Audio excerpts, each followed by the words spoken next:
Do you ever feel a deep, unshakable exhaustion you can't quite explain? It is not the weariness of a day's labor, a fatigue of the muscles or the mind. It is a weariness that settles not in your bones, but in your spirit.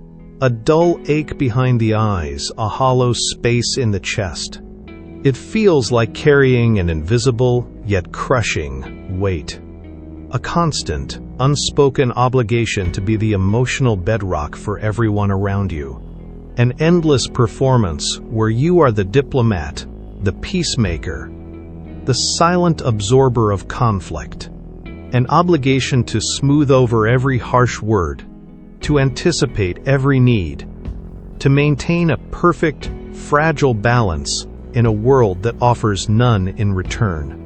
We are taught from our earliest days to always be the good person, to be kind, to be polite, to be endlessly understanding. This teaching is woven into the very fabric of our culture, our stories, our definitions of virtue. We are conditioned to believe in a silent contract with the universe, that if we are fair, if we are honest, if we are humble and self-sacrificing, the world will eventually recognize and reward our virtue. We operate as if there is a great cosmic ledger, and every act of unrewarded goodness is an entry that must, one day, be paid in full. But what if I told you that this entire belief system, this moral compass you have so carefully followed, is a comfortable and beautifully constructed lie?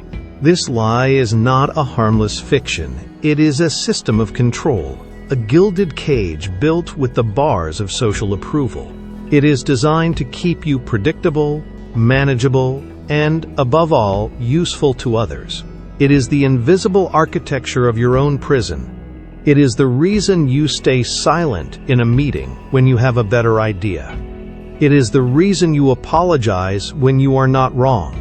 It is the reason you erase your own needs to avoid the minor inconvenience of disappointing someone else. How many times have you swallowed your tears, your anger, and your pride, only to force a smile and utter the words, "It's all good"? In the name of a virtue that only leaves you feeling hollowed out, ignored, and resentful, you have allowed the world to take from you without limit. This isn't goodness. It's a cage of your own making. And the world, in its brutal, unflinching honesty, does not reward the nice. It rewards the strategy. This is where the wisdom of a man condemned by history, Niccolo Machiavelli, becomes not just useful, but essential. He was not the devil his detractors claimed him to be. He was a political realist, a doctor of power who dared to write down the naked, uncomfortable truth about how the world actually works. His work was not a prescription for evil, but a diagnosis of reality. He saw with perfect clarity that pure morality, when detached from the harsh mechanics of human nature, is a trap. It is a form of profound self-sabotage. Being seen as good is not the same as being effective, worthy, or, most importantly, respected. In fact, the more desperately you chase the validation of being the good one, the less respect you will command. The more you concede, the more will be demanded of you. The more you give, the less your gift is valued. This is the painful paradox of the people pleaser. Your boundless generosity teaches others that your resources are infinite and therefore worthless. Your goodness is not seen as a noble choice, but as a fundamental vulnerability, a resource to be exploited by those with stronger wills. Machiavelli wasn't an advocate for malice. He was a teacher of survival in a world that is indifferent to our moral aspirations. He understood that the world does not operate on the currency of fairness, but on the currencies of utility and strength. People are not primarily motivated by your good intentions. They are driven by their own interests, their own fears, and their own insatiable desires for power. As he famously observed, men are fickle, hypocritical, and greedy for gain. To build a life strategy on the assumption that they will honor your virtue is to build a castle on quicksand. As he wrote in his masterpiece, The Prince, "Everyone sees what you appear to be, but few feel what you really are. Your noble intentions are invisible. Your private sacrifices are unknown. The only things the world can judge you by are your appearance and your impact. The world is a mirror, but it does not reflect your soul. It reflects the posture you present to it. It tests your boundaries, not to be cruel, but to determine your position in the hierarchy of wills. You can be the most just and righteous person in the room, but if you appear weak, you will be treated as weak. It is an immutable law of nature, as true in the halls of power as it is in the jungle. If these truths are resonating with the part of you that has been silent for too long, take a moment to subscribe to this channel. We are here to explore the paths to true strength, not just perceived goodness. Thank you for joining the conversation. It is time for a brutal reality check. That constant, nagging desire to be nice is not kindness. True kindness is a conscious choice made from a position of strength. What you have been practicing is not kindness. It is fear. It is a sophisticated survival mechanism born from a terror of the world's judgment. Let us dissect this fear, for only in understanding it can we begin to dismantle it. First, it is the fear of rejection. Think of the last time you were in a group and disagreed with the consensus. Did you feel a tightening in your chest? A voice in your head that said, "Don't rock the boat, stay quiet, just agree"? That is the fear of being cast out. You believe that your agreeableness is the price of admission to the company of others, failing to realize you are buying your ticket with the currency of your own soul. Second, it is the fear of not being loved. You have confused being useful with being loved. You operate a silent internal ledger, meticulously tracking every favor, every sacrifice, every time you go the extra mile. You believe that one day, this mountain of evidence will be seen, and you will be rewarded with the love and appreciation you crave. But a tool, no matter how useful, is never loved.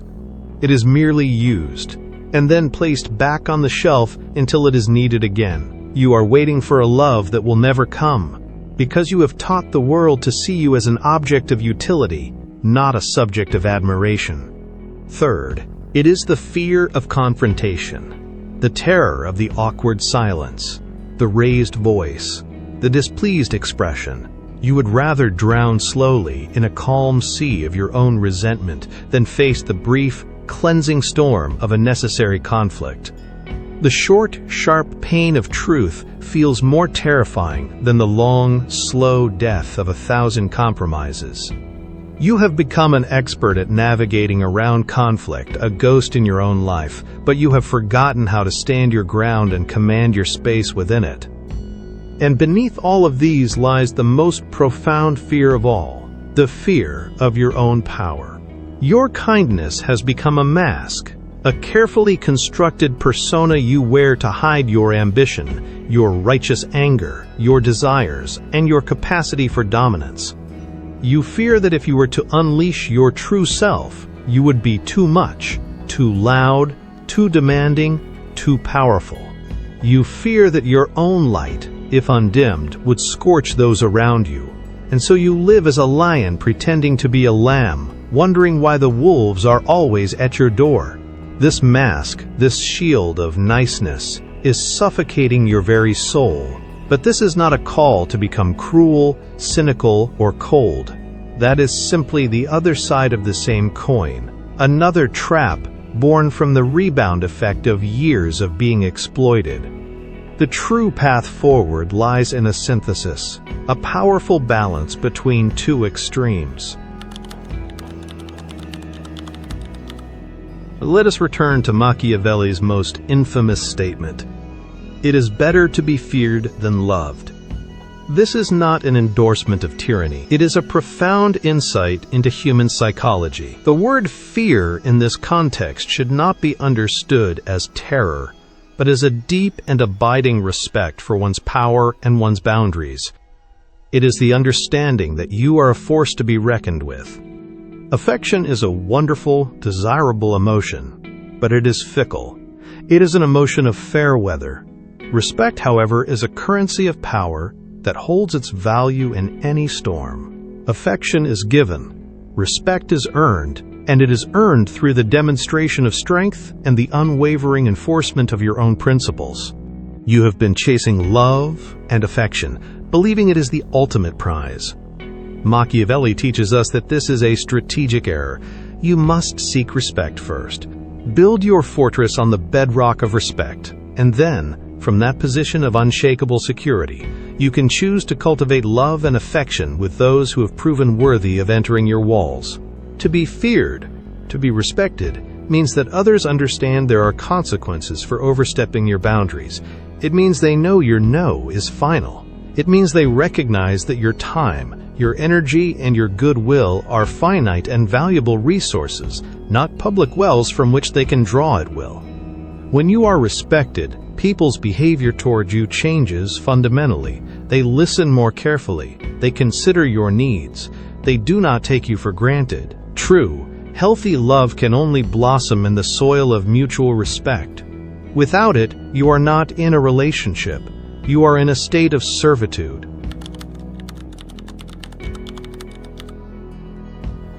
To build this fortress of respect, to navigate a world of traps and predators, Machiavelli urged any leader, any person who wishes to be the master of their own destiny, to cultivate and embody the spirit of two animals, the fox and the lion. You must first become a fox.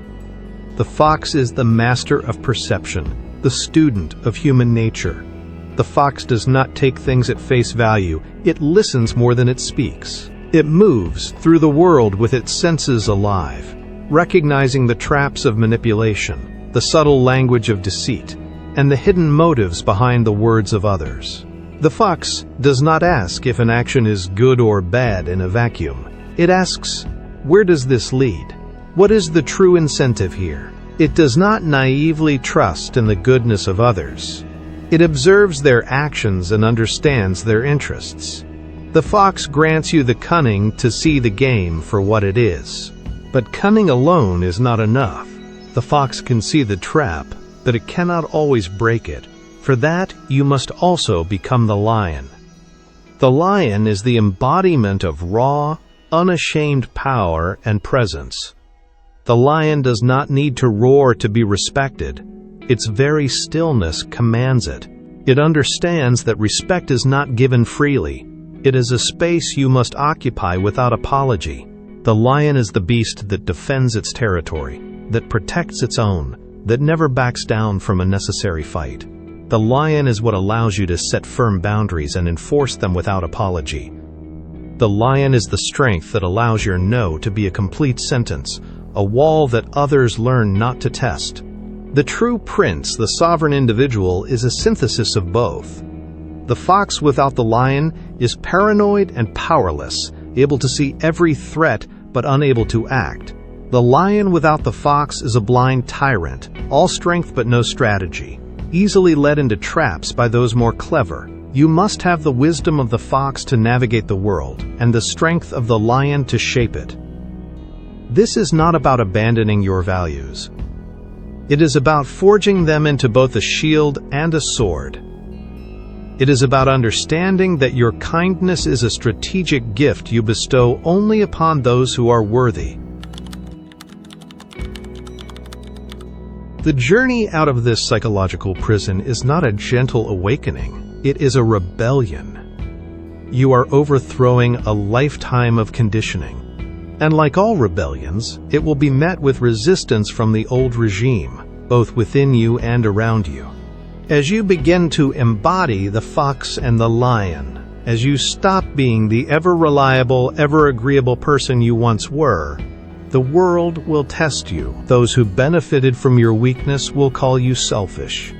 Those who relied on your silence will call you aggressive. Those who are comfortable with your predictability will call you cold. You've changed, they will say, and it will not be a compliment. It will be an accusation. It will be an attempt to shame you back into your cage. You must be prepared for this. This is the price of your freedom. You must be willing to be misunderstood for the sake of your own sovereignty. This is the solitude of the prince. It is not the loneliness of a victim, but the focused solitude of a creator. As you climb, the air thins, and fewer people can make the journey with you. You must mourn the loss of relationships that were built on a false version of you. But you must not let that loss deter you. You are not shedding people. You are shedding the role you used to play for them. It is a necessary death before a true rebirth. No one is coming to save you. No one is coming to grant you permission to exist on your own terms. That power, that authority, belongs to you and you alone. You can continue to live as a hostage to the expectations of others, perpetually choosing the warm comfort of a familiar cage. Or you can awaken to the world as it is, and choose the cold, vast, and terrifying freedom of the open sky. The choice is yours to make, and it must be made every single day. Do you want to be loved, or do you want to be free? You have reached the end of this transmission, but the beginning of your reign. If you have decided to reclaim your power, declare it. Write, "I am the prince of my own life," in the comments below. Let it be a statement of intent, a line drawn in the sand. To continue this journey, subscribe and become part of this conversation. The world needs more lions, not more sheep. See you in the next one.